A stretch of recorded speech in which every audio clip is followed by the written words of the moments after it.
Hello students, in this video we'll discuss chapter number 13 Directive Principles of State Policy. State Policy के directive principles को हम इस chapter में discuss करेंगे। पहले हम लोग डिस्कस करते हैं बेटा वेलफेयर स्टेट। क्या होता है वेलफेयर स्टेट? तो जब हमारा कॉन्स्टिट्यूशन बन रहा था तब जो हमारे कॉन्स्टिट्यूशन फ्रेमर थे, जो लोग कॉन्स्टिट्यूशन को लिख रहे थे, उनका एक सपना था, उनका एक ड्रीम था कि हम लोग एक ऐसी कंट्री बनाएंगे बच्चा जिसमें इक्वालिटी हो, एम्प्लॉयमेंट अपॉर्चुनिटीज सबके लिए अवेलेबल हो, वेल्थ का जो डिस्ट्रीब्यूशन है वो फेयर हो। ठीक है ना? ये एक सपना था किसका? जो हमारा कॉन्स्टिट्यूशन बना रहे थे। अगर आप लोग भी उस टाइम कॉन्स्टिट्यूशन बना रहे होते तो ऐसे ही सोच रहे होते ना कि अब इतने साल तो हमें कॉलोनियल रूल के अंदर रहना पड़ा, बहुत सेक्रीफाइसेस हम लोगों ने किए, उसके बाद हमें इंडिपेंडेंस मिली, तो क्यों ना हम एक ऐसा स्टेट बनाए जहां पर जो स्टैंडर्ड ऑफ लिविंग हो लोगों का वो बहुत हेल्दी हो। ठीक है? जो नॉमिनल बेसिक एमिनिटीज होती हैं वो हमें मिले, इक्वल अपॉर्चुनिटीज हमारे लिए अवेलेबल है, हम सब के लिए अपॉर्चुनिटीज अवेलेबल हो, भले वो फीमेल हो, मेल हो, किसी भी कास्ट का हो, किसी भी रिलीजन को बिलोंग करता हो, फुल एम्प्लॉयमेंट मतलब हम सब के लिए जॉब्स अवेलेबल हो, और जो वेल्थ है उसका बेटा फेयर डिस्ट्रीब्यूशन हो। ऐसा ना हो कि किसी के पास तो बहुत कुछ है और किसी के पास कुछ भी नहीं है। ठीक है? सो अब पढ़ते हैं क्या लिखा है बुक में। जो फ्रेमर्स थे हमारे कॉन्स्टिट्यूशन के, उनका एक ड्रीम था कि वो वेलफेयर स्टेट को एस्टेब्लिश करें, बनाएं। वेलफेयर स्टेट कैसा स्टेट होता है बच्चा? जहाँ पर जो सिटीजन्स हो उन्हें गारंटी दी जाए कि भाई अगर आप यहाँ रहेंगे तो आपको हेल्दी स्टैंडर्ड ऑफ लिविंग भी मिलेगा, इक्वल अपॉर्चुनिटीज मिलेंगी, फुल एम्प्लॉयमेंट रहेगी, और जो वेल्थ है, जो पैसा है, उसका फेयर डिस्ट्रीब्यूशन होगा। ठीक है? यहाँ पर इक्वल नहीं लिखा है बेटा, क्या लिखा है? फेयर। ठीक है बात? तो इस बात का ध्यान रखना कि इक्वल तो हम कैसे ही करेंगे, हम फेयर डिस्ट्रीब्यूशन होगा वेल्थ का। जैसे अभी हम लोग देखते हैं ना, जो रिच लोग होते हैं उनके ऊपर हम लोग टैक्स लगा देते हैं और उससे जो रेवेन्यू जनरेट होता है उसको हम वेलफेयर स्कीम्स में लगा देते हैं। गवर्नमेंट हॉस्पिटल्स बनाती है, गवर्नमेंट स्कूल्स बना रही है, गवर्नमेंट कॉलेजेस हैं, लाइब्रेरीज हैं। ठीक है? तो इसी को हम बोल सकते हैं short of fair distribution of wealth. इतनी बार मैंने वेलफेयर वेलफेयर वेलफेयर बोल दिया बच्चा, पर इसका मीनिंग नहीं बताया ना आपको। इसका मीनिंग होता है कल्याण, भलाई। ठीक है? चलो अब हम देखेंगे फीचर्स ऑफ वेलफेयर। क्या फीचर्स होते हैं वेलफेयर? तो वेलफेयर ऑफ द सिटीजन, लोगों की भलाई, लोगों का कल्याण किसकी रिस्पॉन्सिबिलिटी है? स्टेट की। स्टेट बोले तो सरकार की। ठीक हुई बात? So welfare of the citizen is the responsibility of the state. सरकार करेगी बेसिक फैसिलिटीज प्रोवाइड करने का काम, एम्प्लॉयमेंट प्रोवाइड करेगी, एक डिसेंट स्टैंडर्ड ऑफ लिविंग हमें देगी। Every citizen enjoy social and economic justice in a welfare state. अगर आप किसी वेलफेयर स्टेट में रहते हैं जैसे कि इंडिया में, तो एवरी सिटीजन, हर व्यक्ति एंजॉय करेगा social and economic justice. Social justice भी मिलेगा उसे और इकोनॉमिक जस्टिस भी मिलेगा। सोशल का मतलब होता है सामाजिक और इकोनॉमिक का मतलब होता है आर्थिक। तो सामाजिक, आर्थिक, आर्थिक मतलब रिलेटेड टू मनी, सामाजिक मतलब रिलेटेड टू सोसाइटी। ये दोनों ही टाइप के आपको जस्टिस मिलेंगे कहाँ पर? वेलफेयर स्टेट में। It is based on the principles of equality. ये इक्वालिटी के प्रिंसिपल पे बेस करेगा। किस चीज की इक्वालिटी बेटा? अपॉर्चुनिटी की। ठीक है? मतलब हम सब जिस कंट्री में रह रहे हैं, हम सबको अपॉर्चुनिटी इक्वली अवेलेबल होगी। ठीक है? और इसका एम है, इसका उद्देश्य है कि ये फुल एम्प्लॉयमेंट देगा। It guarantees to its citizen equitable distribution of wealth. Wealth का जो डिस्ट्रीब्यूशन होगा वो इक्विटेबल होगा। स्टूडेंट्स देखो, ऐसे पॉसिबल तो नहीं है क्योंकि हमारी सोसाइटी में कुछ लोग बहुत ही जीनियस होते हैं, इंटेलिजेंट होते हैं, वेल्थ अच्छी तरह अर्न कर पाते हैं, कुछ लोग नहीं कर पाते हैं।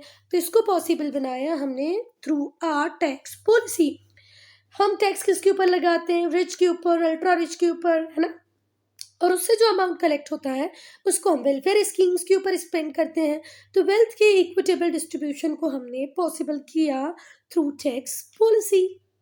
चलो अब बच्चा, जो लोग हमारा कॉन्स्टिट्यूशन बना रहे थे वो 1949 में, जब हमारा कॉन्स्टिट्यूशन कंप्लीट हो गया 26 नवंबर 1949 को हमारा कॉन्स्टिट्यूशन बन के रेडी था। तो इस दिन तक हमारी कंडीशंस ऐसी नहीं थी, ऑल इन ऑल इंडिया की कंडीशन ऐसी नहीं थी कि जो भी कुछ हमने अभी डायरेक्टिव प्रिंसिपल्स में पढ़ा है उसको ऑन द स्पॉट फॉलो करा लिया जाए। तो उनका ड्रीम तो पूरा हुआ नहीं। तो हमारी कंट्री क्यों नहीं पूरा कर पाई थी बेटा? क्योंकि हमारे ऊपर जो फॉरेन पावर, जो फॉरेन रूलर्स थे, कौन कौन से फॉरेन रूलर्स थे जो इंडिया के ऊपर रूल कर रहे थे? एक तो था इंग्लैंड जो मैक्सिमम पार्ट ऑफ इंडिया के ऊपर रूल कर रहा था, दूसरे थे फ्रांस जो पौंडुचेरी के ऊपर रूल कर रहे थे, तीसरे थे पोर्चुगल जो रूल कर रहे थे गोवा के ऊपर। ठीक है, अगर आपसे कोई पूछेगा कि सबसे पहले आने वाले फॉरेन रूलर कौन थे या सबसे पहले हमको कॉलोनी बनाने वाले कौन थे और सबसे बाद तक किसने बनाए रखा, तो वो थे पोर्चुगल। पोर्चुगल वैसे तो वास्को डी गामा 1498 में इंडिया आ गए थे, पर 1505 में इनका कॉलोनियल रूल स्टार्ट होता है जो कि चलता है 1961 तक। कब तक चलता है? 1961 तक चलता है। आई बात समझ में? वैसे तो हम आज़ाद हो गए थे 1947 को पर हमें पोर्चुगल छोड़ के गए, पुर्तगाली छोड़ के गए 1961 में। ठीक है, और उसके बाद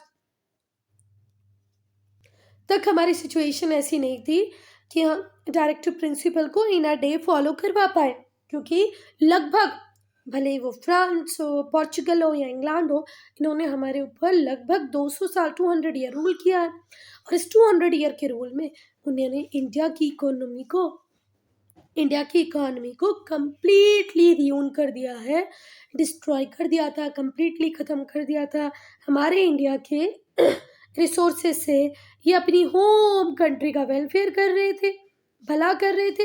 हमसे रॉ मटेरियल ले जाते थे और अपनी इंडस्ट्रीज़ को फीड कराते थे। तो ऑल इन ऑल इन्होंने हमारी इकोनॉमी को ख़त्म कर दिया था। तो उस टाइम हमारे कॉन्स्टिट्यूशन फ्रेमर्स ने कुछ गाइडलाइंस बनाई। So they laid down certain guidelines in the constitution for future government to follow, कि भाई अभी हम लोग नहीं कर पा रहे हैं, पर आने वाले टाइम में जब सारी कंडीशंस ठीक हो जाएंगी, इकोनॉमी हमारी बहुत अच्छा करने लगेगी, तब हम डायरेक्टिव प्रिंसिपल्स को क्या करेंगे बच्चा? गाइडलाइंस को क्या करेंगे? फॉलो करेंगे। मतलब जो हम उस टाइम नहीं कर पाए वो बाद में नियर फ्यूचर में हमारी दूसरी गवर्नमेंट करेगी। जैसे अटल बिहारी गवर्नमेंट ने सर्व शिक्षा अभियान लाके जो कंपलसरी एजुकेशन का सपना था उसे पूरा कर दिया। अब बहुत इंपॉर्टेंट क्वेश्चन है बच्चा, what do you mean by directive principles of state policy? क्या क्वेश्चन पूछा जाएगा? आप लोग क्या समझते हैं directive principle of state policy से? तो क्या लिखेंगे? जो भी गाइडलाइंस थी जो सेंट्रल गवर्नमेंट को, स्टेट गवर्नमेंट को, लोकल गवर्नमेंट को फॉलो करनी थी, या हमारे कॉन्स्टिट्यूशन फ्रेमर्स एक्सपेक्ट कर रहे थे कि नियर फ्यूचर में central government, state government, local government ये गाइडलाइन को फॉलो करेगी। ठीक है, किसके लिए? For the welfare of the people are known as the directive principles of state policy. So student, the guidelines which is followed by central government, state government, local government in future for the welfare of the people is called directive principles of state policy। ठीक है, भले central government हो, आपके state की government हो या आपके area में रहने वाली लोकल गवर्नमेंट हो, सबसे ये एक्सपेक्ट है बच्चा कि वो लोगों का वेलफेयर करेंगे। ठीक है, ये जो गाइडलाइंस दी हुई हैं इन्हें फॉलो करेंगे, और इसी को क्या बोलते हैं बच्चा? Directive principle of state policy. These contain a list of important and basic economic and social right। इस लिस्ट में क्या क्या आएगा बच्चा? इस लिस्ट में आएगा जो हम एक्सपेक्ट करते हैं कि भाई सेंट्रल गवर्नमेंट, स्टेट गवर्नमेंट या लोकल गवर्नमेंट फॉलो करे। बेसिक इकोनॉमिक और सोशल राइट की एक लिस्ट है जो सरकारों को फॉलो करनी होगी। Which the framer of constitution wanted every Indian to enjoy। Economic और सोशल राइट्स हैं जो हमारे फ्रेमर्स, जिन्होंने कॉन्स्टिट्यूशन बनाया था, वो चाहते थे कि हर इंडियन को मिले और वो उसको एंजॉय करें। Directive principles of state policy. So हम 3 कैटेगरीज में डिवाइड कर सकते हैं डायरेक्टिव प्रिंसिपल्स को। पहली है promoting economic equality. Principles promoting economic equality, वो प्रिंसिपल्स जो प्रमोट करेंगे, आगे बढ़ाएंगे किसको बच्चा? Economic equality. इकोनॉमिक का मतलब होता है आर्थिक, इक्वालिटी मतलब समानता, आर्थिक समानता मतलब related to money. Second, Gandhian principles promoting economic and social development.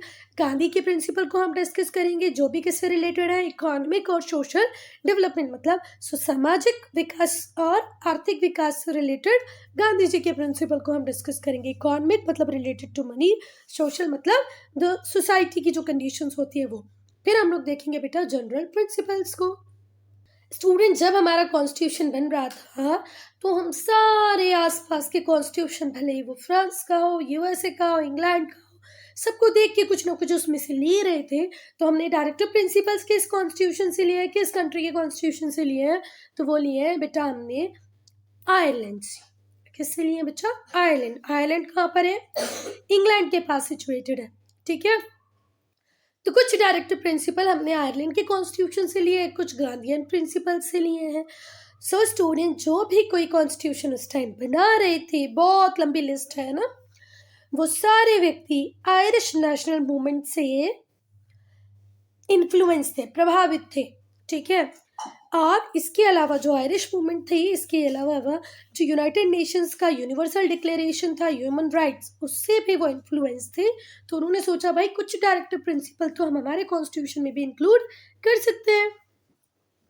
Principles promoting economic equality. अब इकोनॉमिक इक्वालिटी को प्रमोट करने वाले प्रिंसिपल, सो जो हमारी गवर्नमेंट है बच्चा, वो ऐसे लॉज बनाती है जिससे इंश्योर हो the following rights for the citizen of India. पहला, fair and equitable distribution of wealth. जितना भी मटेरियल रिसोर्स है हमारी कंट्री में, भले वो कोल हो, आयरन ओर हो, उसका क्या होगा? Fair and equitable distribution. ये जो रिसोर्सेज है हमारी कंट्री में अवेलेबल है, should be use for common good for all. उनका यूज किसके लिए होना चाहिए बच्चा? हर व्यक्ति के अच्छाई के लिए, मतलब अच्छे के लिए, उनके वेलफेयर के लिए, उनके कल्याण के लिए, उनकी भलाई के लिए। So welfare and equitable distribution of wealth and material resources of the country. जितने भी रिसोर्सेज आपकी कंट्री में हैं उन सब का फेयर एंड इक्विटेबल डिस्ट्रीब्यूशन हो, कॉमन गुड हो, हर व्यक्ति का, हर व्यक्ति के लिए कुछ ना कुछ अच्छा हो। हर व्यक्ति जो कंट्री में रह रहा है उसके लिए एडिकेट मीन्स ऑफ लाइवलीहुड हो। जितने भी लोग हैं उन सब के लिए लाइवलीहुड मतलब जीविका मतलब कहीं से तो वो अर्न करे, so that he can fulfil the needs of the family. अपनी फैमिली नीड्स को पूरा करने के लिए वो कुछ ना कुछ जो कमाई का जरिया होता है उसे लाइवलीहुड बोलते हैं। तो उसके एडिकेट सफिशिएंट मीन्स अवेलेबल होने चाहिए। वैसे एडिकेट का मीनिंग होता है पर्याप्त, मतलब हर व्यक्ति जो काम करना चाहे उसके लिए काम अवेलेबल हो। Equal pay for equal work. बच्चा भले मैन काम कर रहा हो, वीमेन काम कर रही हो, दोनों को इक्वल वर्क के अगेंस्ट में, मतलब जो भी वो काम कर रहे हैं उसके एवज में इक्वल पे मिले। ऐसा ना हो कि आप आदमियों को ज़्यादा पे कर रहे हो, औरतों को कम पे कर रहे हो। राइट टू वर्क आ जाए। राइट टू वर्क मीन्स काम देना सरकार का ही काम है, ठीक है। राइट टू वर्क आ जाए so that there is no unemployment problem in the country. हमारी कंट्री में अनएम्प्लॉयमेंट का कोई प्रॉब्लम ही ना हो, जो व्यक्ति काम करना चाहे उसे इजीली काम मिल जाए। और हमारी कंट्री में जितने भी ओल्ड पीपल हैं, जितने भी सिक बीमार लोग हैं या किसी ना किसी डिसेबिलिटी का शिकार है, किसी का हाथ नहीं है, पैर नहीं है, आंखें नहीं है, ठीक है, उनको भी असिस्टेंस मिले।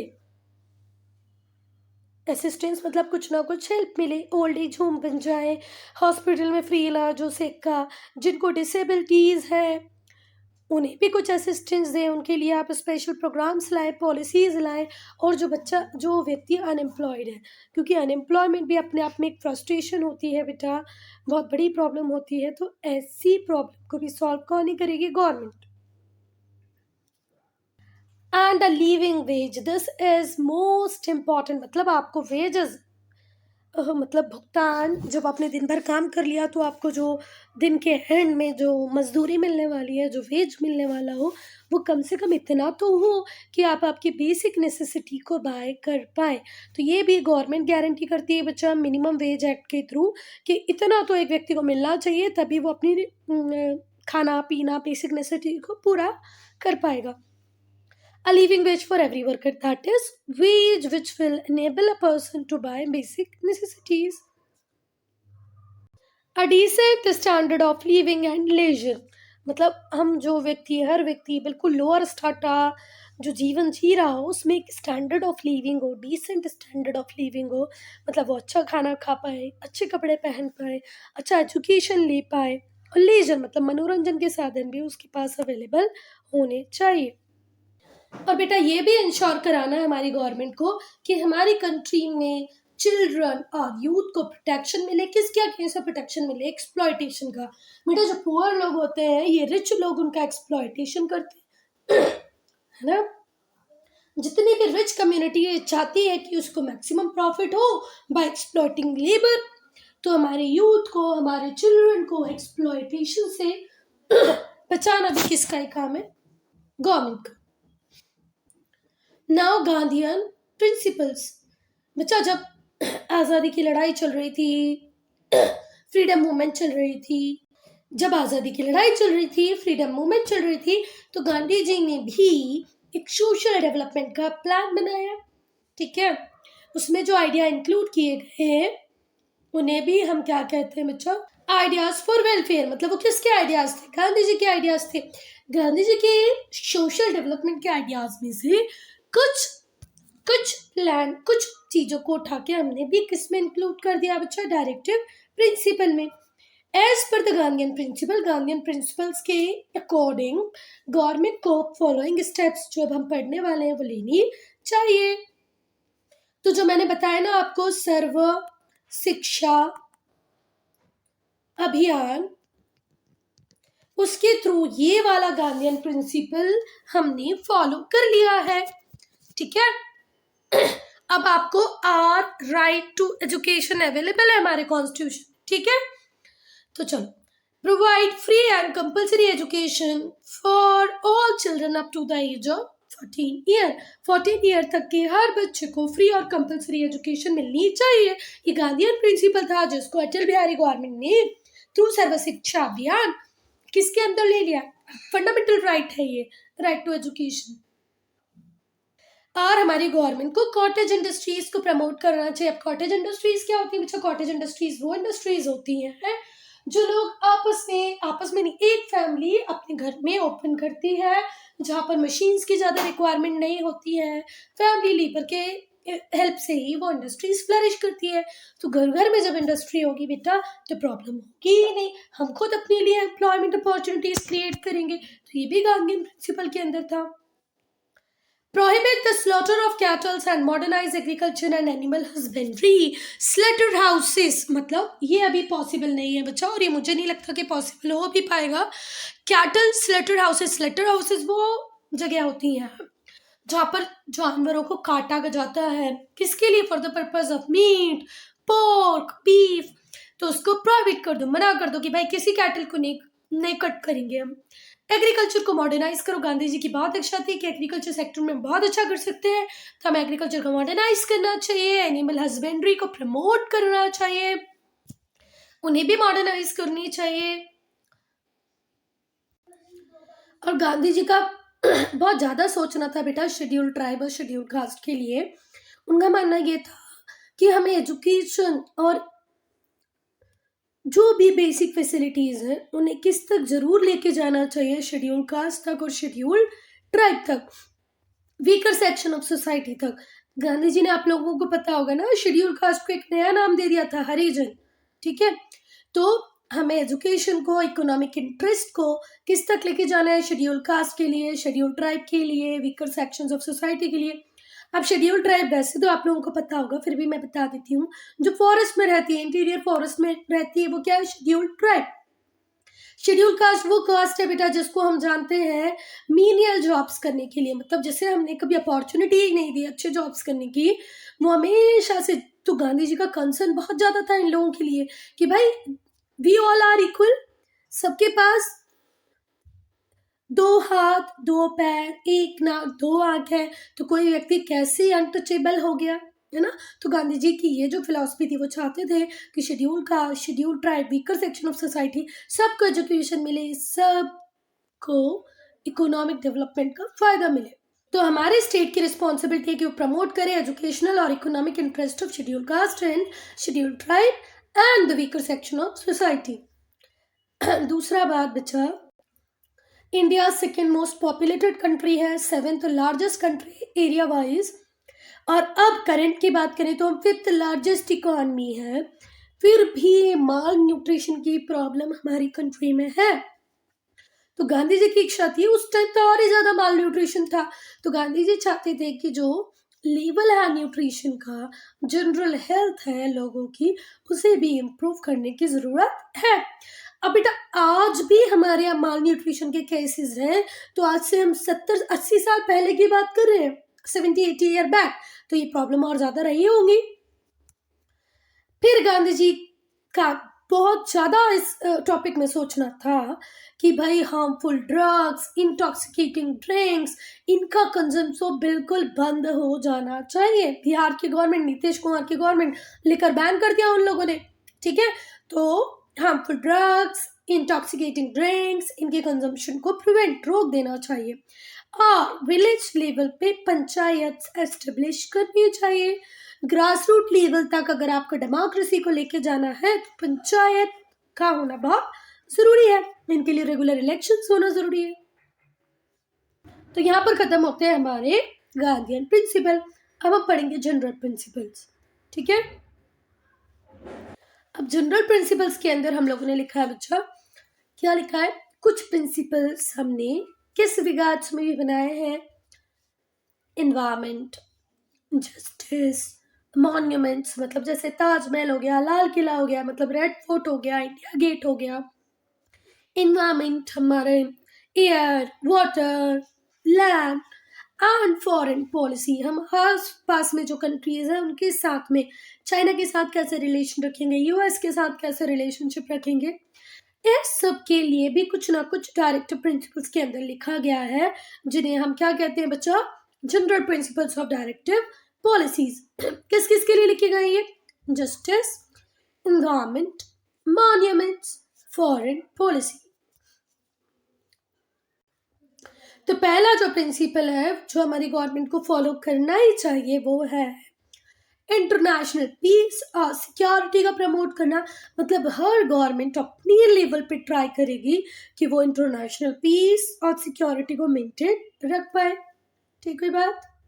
हमें दूसरी कंट्रीज के साथ ऑनरेबल रिलेशंस को मेंटेन करना है, ठीक है। Maintain just and honourable relation with other countries, provide free legal aid to needy citizens so that justice is promoted। PIL public interest litigation जो हमने 1980 में इंट्रोड्यूस की, वो इस प्रिंसिपल को पूरा करती है, ठीक है। क्या बोला हमने कि फ्री और लीगल एड दें उन लोगों को, मतलब देखो कई बार पैसा नहीं होता तो लोग कोर्ट को अप्रोच नहीं करते, लॉयर की फीस देना पड़ेगा, पेपर फॉर्मेलिटीज होगी, तो वो कोर्ट को जाते ही नहीं है ना। तो उनको हम फ्री लीगल एड देंगे so that they can have the facilities of justice also, कि भाई उनके जीवन में भी जस्टिस हो, वो कोर्ट जा पाए। तो इसके लिए हमने किसकी शुरुआत की, PIL पब्लिक इंटरेस्ट लिटिगेशन। कब शुरुआत हुई इसकी, 1980 में। तो सरकार की ड्यूटी है कि वो फ्री लीगल एड दे नीडी सिटीजन्स को so that justice is promoted, justice को प्रमोट करने के लिए। फिर बेटा हमें फॉरेस्ट को, वाइल्ड लाइफ को, हमारे एनवायरनमेंट को, इनको भी इम्प्रूव करना है, इन्हें भी प्रोटेक्शन देनी है। आज अगर हमें project tiger, project rhino, project elephant चलाने पड़ रहे हैं, तो वो क्यों चलाने पड़ रहे हैं, क्योंकि ह्यूमन ग्रीड्स की वजह से ये एनिमल का एक्सप्लॉयटेशन हुआ है, ठीक है, पोचिंग हुई है। तो ऐसा कुछ ना हो, इसके लिए भी किसको काम करना है, हमारी गवर्नमेंट को। पे जितने भी नेशनल मॉन्यूमेंट्स हैं, प्लेसेस हैं, नेशनल इम्पोर्टेंस के जितने भी ऑब्जेक्ट हैं उन्हें भी प्रोटेक्ट करना है। ये क्या है बच्चा? इंडियन गवर्नमेंट बिल्कुल ड्यूटी बाउंड है, उसकी ड्यूटी है कि उससे वाइल्ड लाइफ को प्रोटेक्ट करना है। ठीक है, फ्लोरा को भी प्रोटेक्ट करना है और फोना को भी प्रोटेक्ट करना है, एनिमल्स को भी और प्लांट्स को भी, सबको प्रोटेक्ट करने की जिम्मेदारी किसकी है? हमारी इंडियन गवर्नमेंट की है। ये ड्यूटी बाउंड है, उनकी ड्यूटी के अंदर आता है कि आपको एनिमल्स को भी प्रोटेक्ट। थिंक एंड आंसर में एक बहुत इंपॉर्टेंट क्वेश्चन है, how will the development of cottage industry affect the people on villages? Villages area में जहाँ लार्ज स्केल इंडस्ट्री बहुत ज़्यादा नहीं होती है बच्चा, वहाँ पर व्यक्ति कॉटेज इंडस्ट्री ओपन अप करके अपने आप को एम्प्लॉय कर सकता है, छोटा मोटा काम करके अपनी लाइवलीहुड अर्न कर सकता है ना? So it is important to develop cottage industries at village level. Fundamental rights and directive principles.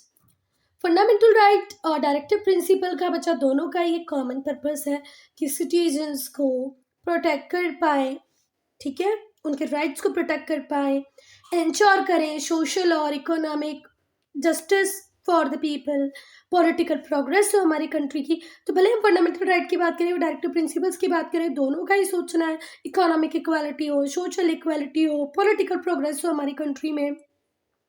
फिर भी इन दोनों में एक बेसिक डिफरेंस है, जो फंडामेंटल राइट्स हैं वो जस्टिसिएबल है। अगर कोई आपके फंडामेंटल राइट को वायलेट करेगा बच्चा, तो आप कोर्ट में जा सकते हैं कि भाई मेरे ये फंडामेंटल राइट इन्फोर्स नहीं हो रहे हैं, आप कुछ करें। पर डायरेक्टिव प्रिंसिपल्स अभी नॉन जस्टिसिएबल है।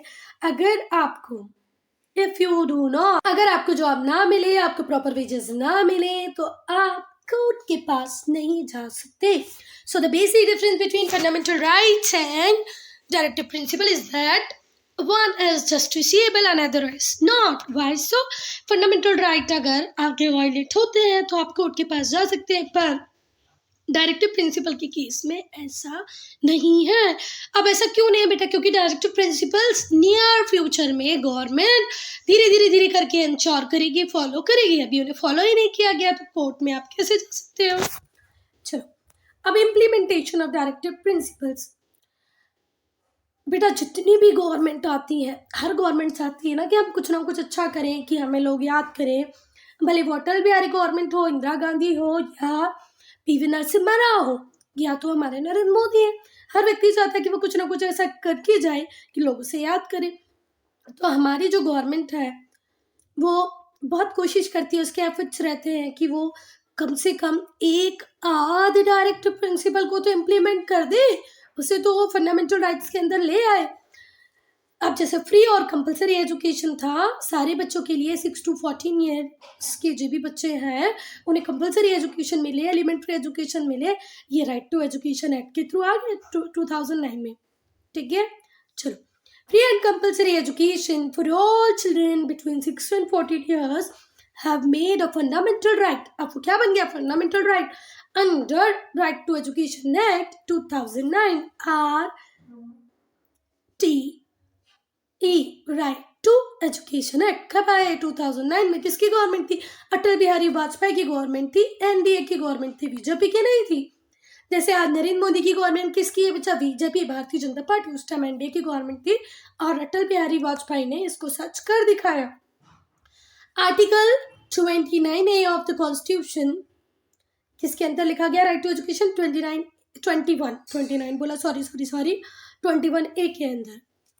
वेलफेयर स्कीम्स जो भी शेड्यूल कास्ट के लिए हैं, शेड्यूल ट्राइब्स के लिए हैं, या वीकर सेक्शंस के लिए, उन्हें भी इम्प्लीमेंट किया गया। कुछ सेंट्रल गवर्नमेंट कर देती है, कुछ स्टेट गवर्नमेंट कर देती है। एक लॉ पास कर दिया गया है बच्चे, जिसके थ्रू हमने मैन एंड वीमेन को मिलने वाला जो वेजेस था उसे इक्वल कर दिया है, कि अब इस ग्राउंड पर डिस्क्रिमिनेशन नहीं होगा भाई कि आप मैन को ज़्यादा दे, वीमेन को कम दे, इक्वल देना पड़ेगा आपको। बहुत सारी एम्प्लॉयमेंट स्कीम्स लॉन्च की है, लॉ पास किया है कि जो लैंड है उसको डिस्ट्रीब्यूट कर दिया जाएगा अमंग पुअर लैंडलेस फार्मर। जो ज़मीनें हैं हम उनको किसको दे देंगे? पुअर लैंडलेस फार्मर्स को दे देंगे। बहुत कुछ हमने अचीव कर लिया है, बहुत कुछ अचीव करना बाकी है। Much has been achieved, but we are still far from our goal of a welfare state। अगर हमारी गवर्नमेंट सिंसियर एफर्ट लगाती रही तो हम एक ऐसी कंट्री बना देंगे जहाँ सबके पास सब कुछ अवेलेबल होगा, जो हमने शुरुआत में पढ़ा था, जैसे कि decent standard of living, good education, medical facilities, सब कुछ अवेलेबल होगा। चलो, sincere effort on the part of government and greater cooperation between the government and the people. लोग और सरकार कोऑपरेट करें तो ज़्यादा लंबा टाइम नहीं मिलेगा, हम वेलफेयर स्टेट के सपने को साकार कर पाएंगे। डिस्कस। भाई 70 साल तो हो गए हमें आज़ाद हुए, 1947 में हम आज़ाद हुए थे, अभी क्या चल रहा है 2022, तो इतने साल तो हो गए हमें आज़ाद हुए। हम ग्लोबल इकोनॉमिक पावर है हमारा, हम 5th लार्जेस्ट इकोनॉमी है वर्ल्ड की, फिर भी इंडियन गवर्नमेंट ने कुछ चीज़ों को गारंटी नहीं किया है बच्चा, जैसे कि राइट टू वर्क। अब राइट टू वर्क कैसे गारंटी नहीं किया, कैसे समझोगे? आज भी हमारी कंट्री में बेटा बहुत ज़्यादा अनएम्प्लॉयमेंट है। डिसेंट स्टैंडर्ड ऑफ लिविंग मतलब आज भी आप लोग देखना फुटपाथ पे, रेलवे स्टेशन पे बहुत सारे लोग बेचारे ठंडी में, गर्मी में, बारिश में सोए पड़े रहते हैं, है ना। क्यों सो रहे हैं वो वहाँ पर? क्योंकि उनके पास हाउसिंग फैसिलिटी अवेलेबल नहीं है। तो ना ही तो अभी राइट टू वर्क आया है, ना ही डिसेंट स्टैंडर्ड ऑफ लिविंग हमारी कंट्री फुलफिल कर पाई है हर व्यक्ति के लिए। अब ऐसा नहीं है बच्चा, तुम लोग जाओ, हमारा इटारसी स्टेशन बहुत छोटी जगह है, पर वहाँ पे भी लगभग 100 लोग सो रहे होंगे स्टेशन पे, प्लेटफॉर्म्स पे। वो नहीं, यात्री नहीं, ट्रैवलर्स नहीं, जनरल कॉमन पब्लिक वहाँ पर सोई हुई रहती है हमेशा। और अगर मैं इटारसी स्टेशन की बात करूँ तो पूरे इंडिया में आप देख लो कितने होंगे। आप लोगों ने भी देखा होगा तो प्लीज़ कमेंट सेक्शन में बताओ कि भाई ये हमने भी देखा है, फुटपाथ पे लोग सो रहे हैं, है ना। तो ऐसा क्यों है? आज भी बहुत सारे लोग अनएम्प्लॉयड हैं, तरस रहे कि भाई हमें कोई काम मिल जाए। तो ऐसा क्यों है? आज 70 साल हो गए फिर भी हमारी सरकार नहीं कर पाई। क्यों भाई, क्यों? तो वो इसीलिए क्योंकि हमारी पॉपुलेशन का जो ग्रोथ रेट है बेटा वो इतना है कि गवर्नमेंट 10 के लिए एम्प्लॉयमेंट क्रिएट करती है, 20 लोग फिर उस मार्केट में आ जाते हैं अनएम्प्लॉयड। तो टाइम लगेगा, स्लो एंड स्टडी प्रोसेस, पर एक दिन ऐसा आएगा, होप फॉर द बेस्ट, जब कोई भी अनएम्प्लॉयड नहीं रहेगा। ठीक है student, I'm ending this video here only. If any doubt, any problem, do write in comment section. और आवाज़ मेरी वैसे भी बहुत अच्छी है और सर्दी में तो बहुत ही अच्छी आई, तो प्लीज़ थोड़ा एडजस्ट कर लेना।